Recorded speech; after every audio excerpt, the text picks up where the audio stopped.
സജിയാണ് കോട്ടയത്ത് നിന്നാണ് വിളിക്കുന്നത്. ശ്രീ സജി, താങ്കൾ എങ്ങനെയാണ് ഈ വിഷയത്തെ സമീപിക്കുന്നത്? സാറേ, ഇത് 1,00,000 ഞാൻ പറഞ്ഞു തുടങ്ങിക്കോട്ടെ സാറേ? പറഞ്ഞു. സാറേ, ഇത് 1,00,000 കോടി രൂപ മുടക്കിയിട്ടുള്ള ഒരു ഉപരിതല ഗതാഗത അല്ലെന്നുണ്ടെങ്കിൽ റെയിൽവേ ലൈനാണ്.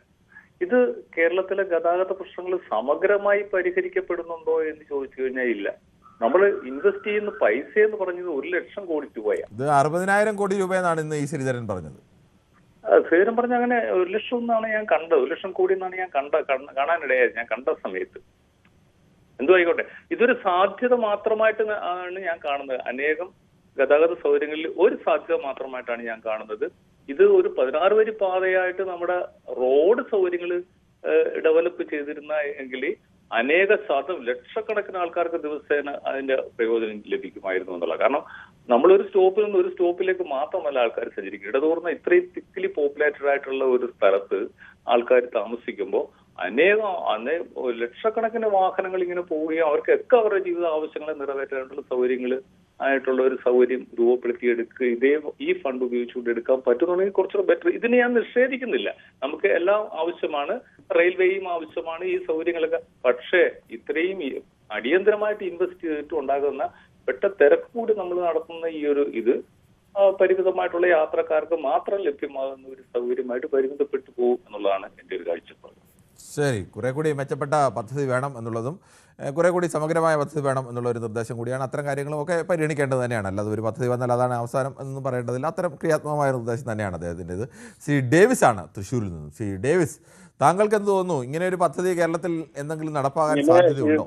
വേഗതയ്ക്ക് നല്ലത് തന്നെയാണ്. പക്ഷേ ഇത് പരിമിതമായിട്ടുള്ള ആളുകളുടെ സൗകര്യത്തിന് മാത്രമായിട്ട് ഒതുങ്ങുന്നത്. ഇത്രയും പേർക്ക് പൈസ ചെലവാക്കിയിട്ട് സാധാരണക്കാരായ ആളുകളും കൂടി ഉൾപ്പെടുത്താൻ പറ്റാത്ത ഒരു പദ്ധതിയായിട്ട് ഇത് മാറും. ഈ ഫണ്ട് മുഴുക്കനും കൊള്ളടിച്ച് കൊണ്ടുപോകാനുള്ള ഒരേ പദ്ധതി മാതിരിയായിട്ട് ഇത് അവിടെ ഒരു കാല് നീട്ടി ഇവിടെ ഒരു കൈ വെച്ചു, അല്ലാണ്ട് ഇത് പദ്ധതിയിലേക്ക് കടക്കില്ല.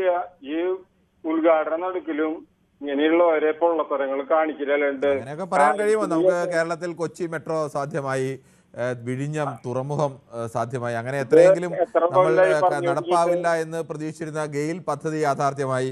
അങ്ങനെ നടപ്പാവില്ല പ്രതീക്ഷിച്ച എത്രയെങ്കിലും പദ്ധതികൾ നടപ്പായിട്ടില്ലേ? പരിമിതമായിട്ടുള്ള ഒരു സാധാരണക്കാർ അങ്ങനെ പരിമിതം എന്ന് പറയാൻ കഴിയുമോ? ഓരോ 5 മിനിറ്റിലും ട്രെയിൻ സർവീസ് ഉണ്ടാവും. 5 അല്ലെങ്കിൽ 10 15 അല്ലെങ്കിൽ മണിക്കൂറിൽ 2 3 ട്രെയിൻ സർവീസ് ആയാൽ തന്നെ ഒരു മണിക്കൂറിൽ ഏകദേശം ഒരു 560 പേരാണ് ഒരു ട്രെയിനിൽ കയറുന്നത്. ഒരു മണിക്കൂറിൽ തന്നെ 3 സർവീസ് പോയാൽ തന്നെ ഏകദേശം 1700ഓളം ആളുകൾക്ക് പോകാൻ കഴിയില്ലേ? 10,000-2000 ആളുടെ പരിമിതമായിട്ടുള്ള യാത്രയ്ക്ക് വേണ്ടിയിട്ട് ഇത്രയും വലിയൊരു വമ്പൻ 10,000 ആളുകളുടെ പരിമിതമായ യാത്ര എങ്ങനെയാവുന്നത് ഡേവിസ്? അത് ഓരോ തവണയും കയറുന്ന ആളുകൾ വ്യത്യസ്തമായ ആളുകളല്ലേ കയറുന്നത്? അതെ, അതില് എങ്ങനെ ആള് വ്യത്യസ്തമായിട്ട് കയറിയാല് 2,000 ആൾക്കാരിൽ ഇതിന്റെ 2,000 എന്ന് പറഞ്ഞാൽ ഒരു മണിക്കൂറിന് ഞാനൊരു കണക്ക് ചുമ്മാ പറഞ്ഞതേ ഉള്ളൂ. അവര് പറഞ്ഞ 5 മിനിറ്റ് വെച്ചാണെങ്കിൽ അതിലും എത്രയോ കൂടും. ഒരു ദിവസത്തേക്കുള്ള സൗകര്യം ഉള്ളതില്. ശരി ഡേവിസ്, അങ്ങനെ നമുക്ക് ഒരു യാത്രാ സൗകര്യം പുതുതായി തുടങ്ങുക എന്ന് പറഞ്ഞാൽ ഓരോ ദിവസവും എത്രയെങ്കിലും ആളുകൾ, ചിലർക്ക് ആഴ്ചയിൽ ഒരു ദിവസമായിരിക്കും പോകേണ്ടത്, ചിലർക്ക് വർഷത്തിലൊരു തവണയായിരിക്കും പോകേണ്ടത്, ചിലർക്ക് എല്ലാ ദിവസവും പോകേണ്ടി വരും. അങ്ങനെയൊക്കെയുള്ള യാത്രാ സൗകര്യങ്ങൾ ഉണ്ടെങ്കിൽ മാത്രമേ ഏത് നാടിനും മുന്നോട്ട് പോകാൻ കഴിയൂ. ശ്രീ ബിജു ആണ് കണ്ണൂരിൽ നിന്നും. ശ്രീ ബിജു, താങ്കൾക്ക് ഈ വിഷയത്തിൽ എന്താണ് പറയാനുള്ളത്?